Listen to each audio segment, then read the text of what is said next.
আসসালামু আলাইকুম ভিউয়ার্স, কেমন আছেন সবাই? আশা করি আপনারা অনেক ভালো আছেন। গরিবের ডাক্তার ইউটিউব চ্যানেলে আপনার সবাইকে স্বাগতম।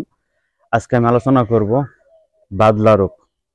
আপনার প্রাণীতে যদি বাদলা রোগ হয় তখন আপনি কিভাবে বুঝবেন? আপনার শখের কিন্তু অনেক প্রাণী পালন করে থাকেন, গরু, মহিষ, ছাগল, ভেড়া, ঠিক না? অনেক প্রাণী কিন্তু পালন করে থাকেন। আসলে কিন্তু গবাদি পশুর রোগের লক্ষণগুলো প্রায় কিন্তু একই রকমের, ঠিক আছে? কিন্তু এই রোগ ধরাটা কিন্তু একটা কষ্টের ব্যাপার, টাফের ব্যাপার। রোগটা ধরতে হলে কিন্তু চিকিৎসাটা ঠিকঠাক মতো দিতে পারবেন, ঠিক আছে? তা আমরা কিন্তু প্রথমে আলোচনা করব, এই যদি আপনার পশু যদি বাদলা রোগ হয়, ঠিক আছে, এই বাদলা রোগের লক্ষণটা আমরা কিভাবে মানে লক্ষণ তো দেখবো, তো কিভাবে বুঝবো যেটা বাদলা রোগ হয়েছে না তরকা হয়েছে না খোরা হয়েছে, কোনটা হয়েছে আমরা বুঝবো কিভাবে, ঠিক না? তো আমরা এখন আলোচনা করব যে বাদলা রোগের যে লক্ষণগুলো সেটা আমরা প্রথমে আলোচনা করব, তারপর আমরা ইনশাআল্লাহ চিকিৎসা দেব। বাদলা রোগ হলে প্রথমে দেখবেন যে শরীরে কিন্তু তাপমাত্রা বেড়ে যাবে, ঠিক আছে? শরীরের বিভিন্ন অংশ ফুলে যাবে, বিশেষ করে পিছনের অংশ মাংসপেশিতে ফুলে যাবে, ঠিক আছে?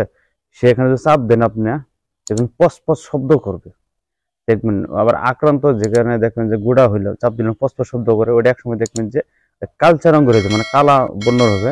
এরপরে একসময় দেখবেন যে ওইটা পচন ধরবে।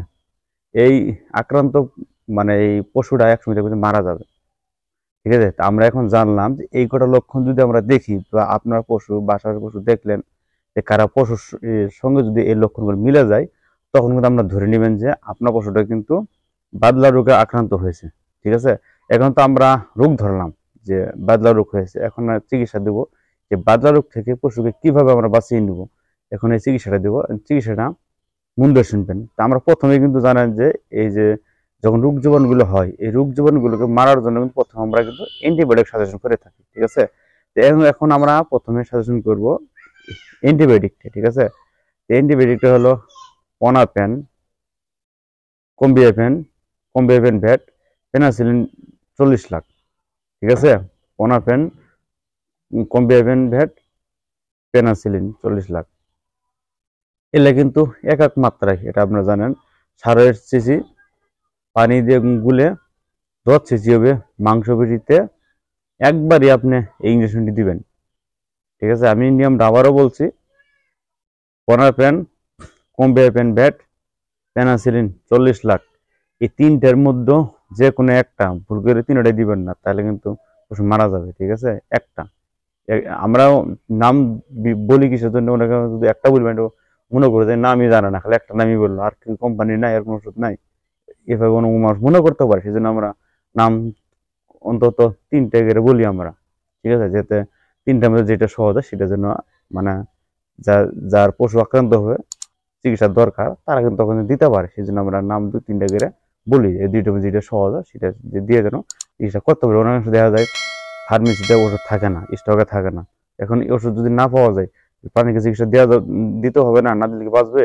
অবশ্যই মারা যাবে। কিন্তু সেজন্য নাম জানা থাকা ভালো, যে একটা না থাকলে আরেকটা দিয়ে চিকিৎসা দিয়ে যেন এই পশুকে সুস্থ করা যায়, ঠিক আছে?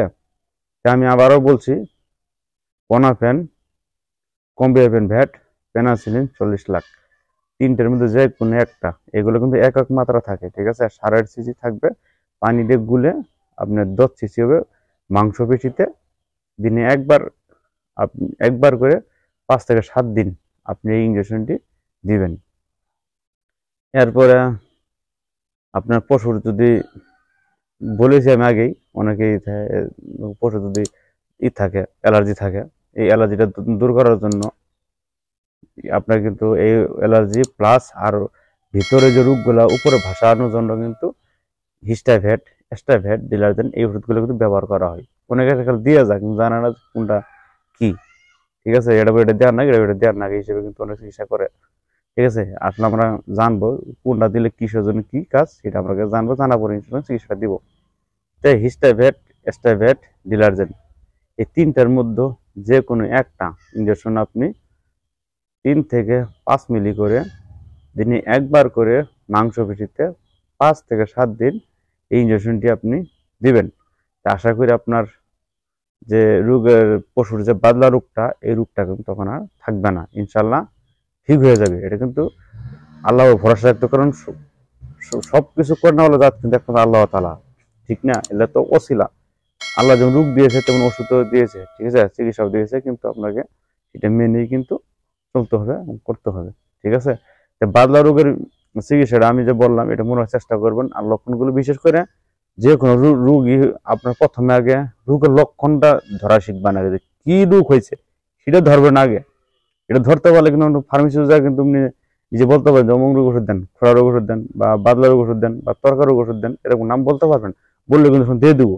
আসলে কিন্তু এই রোগ ধরাটাই হলো মেন কাম। ঠিক আছে? আমরা যখনই গরিবের ডাক্তার ইউটিউব চ্যানেলে পশুর নানান রোগের লক্ষণগুলো প্রথমে আলোচনা করি, পরে চিকিৎসাটা দিই। আস্তে আস্তে দিনে দিনে যদি আপনি একটু শিখেন, মনে হয় চেষ্টা করেন, পরে কিন্তু আপনি প্রাণীর চিকিৎসা নিজে করতে পারবেন। আর ডাক্তারকে যে অতিরিক্ত টাকাটা দেওয়া সেটা আপনার দেওয়া লাগবে না। কেননা এই পশুটা পালন করতে গেলে কিন্তু অনেক টাকা খরচ করতে হয়। ঘাস কিনে দিতে হয়, ভুসি কিনে দিতে হয়, লবণ আছে, ওষুধ আছে, আপনি তার পাশে খৈল আছে, মানে তো শেষ নাই। আর ওষুধ মানে নানান প্যারা, লেবার খরচ আছে, সেগুলো কিন্তু অনেক হয়ে যায়। পরে কিন্তু টাকা দিনে দিনে যা, পরে কিন্তু আমরা একসময় আল্লাহ টাকাটা আল্লাহ বড় অঙ্কের পান, সেই জন্য আল্লাহ দেখা যায় চোখের পরে যে না টাকা একটু পাইলাম।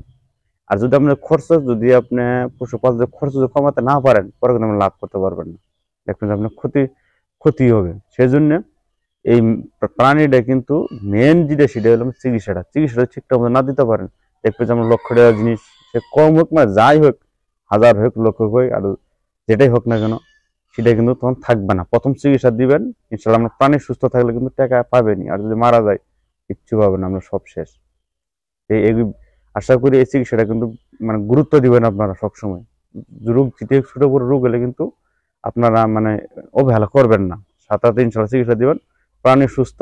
তো ইনশাল্লাহ মনে করেন আপনার চালানটাও কিন্তু ওকে আছে। আশা করি ভিডিওটা আপনাদের অনেক ভালো লেগেছে। আমি আবার ফিরে আসবো নতুন কোনো ভিডিও নিয়ে। আর আমাদের চ্যানেলে যদি নতুন দর্শক হয়ে থাকেন, অবশ্যই চ্যানেলটিকে সাবস্ক্রাইব করবেন, লাইক করবেন, শেয়ার করবেন। আমি আবার ফিরে আসবো নতুন কোনো ভিডিও নিয়ে। সে প্রত্যাশা আপনারা ভালো থাকুন, সুস্থ থাকুন। আল্লাহ হাফেজ।